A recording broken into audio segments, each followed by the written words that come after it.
Hi friends, ബിബിനാണ് കേട്ടോ. ഇന്ന് നമ്മൾ പറയാൻ പോകുന്നത് മാപ്പിള സാഹിത്യം എന്ന് പറഞ്ഞാൽ എന്താണ് എന്നാണ്.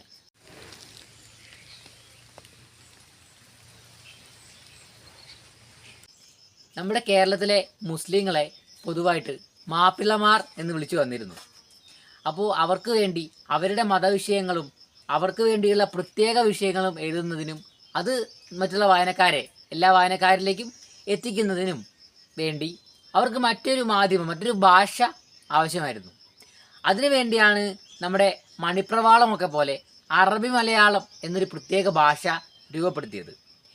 ഈ ഭാഷയിൽ അവർ ഒട്ടേറെ കൃതികൾ, ഒട്ടേറെ പാട്ടുകൾ, ഒട്ടേറെ കഥകൾ, അങ്ങനെ ഒരുപാട് കൃതികൾ എഴുതിയിട്ടുണ്ട്. ആ കൃതികളിൽ പ്രധാനമായിട്ടും ഇത്തരത്തിലുള്ള നമ്മുടെ മാപ്പിളമാരുടെ അവരുടെ ആചാരങ്ങൾ, അവരുടെ രീതികൾ, അവരുടെ കുടുംബം, അവരുടെ വീട്ടുകാര്യങ്ങൾ, അവരുടെ മതവിശ്വാസവുമായി ബന്ധപ്പെട്ട് ആചാരങ്ങളുമായി ബന്ധപ്പെട്ടുള്ള കാര്യങ്ങൾ, ഇത്തരത്തിൽ അവരെ പറ്റിയുള്ള സമഗ്രമായ വിവരങ്ങളെല്ലാം നമുക്കതിൽ നിന്ന് കണ്ടെടുക്കാൻ കഴിയും.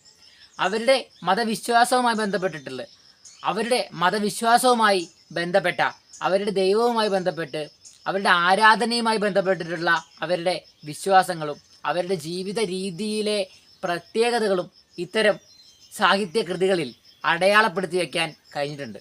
അത്തരത്തിൽ ഒട്ടേറെ സാഹിത്യകൃതികളാൽ സമ്പന്നമാണ് നമ്മുടെ മലയാളം. അതിനാൽ തന്നെ അറബി മലയാളം എന്ന പ്രത്യേക ഭാഷയിൽ രൂപപ്പെട്ടു വന്നിട്ടുള്ള പ്രത്യേകതരം കൃതികളെയാണ് മാപ്പിള സാഹിത്യം എന്ന പേരിൽ വിളിക്കപ്പെട്ടു പോരുന്നത്.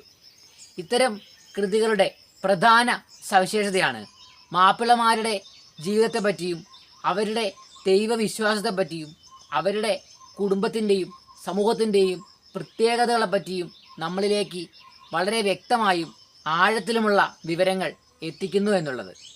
അതുതന്നെയാണ് ഇത്തരത്തിൽ രൂപപ്പെട്ട കൃതികളുടെയും പ്രധാന സവിശേഷത എന്ന് പറയുന്നത്. മറ്റൊരു മനോഹരമായ വീഡിയോയുമായി നമുക്ക് കാണാം. Thank you.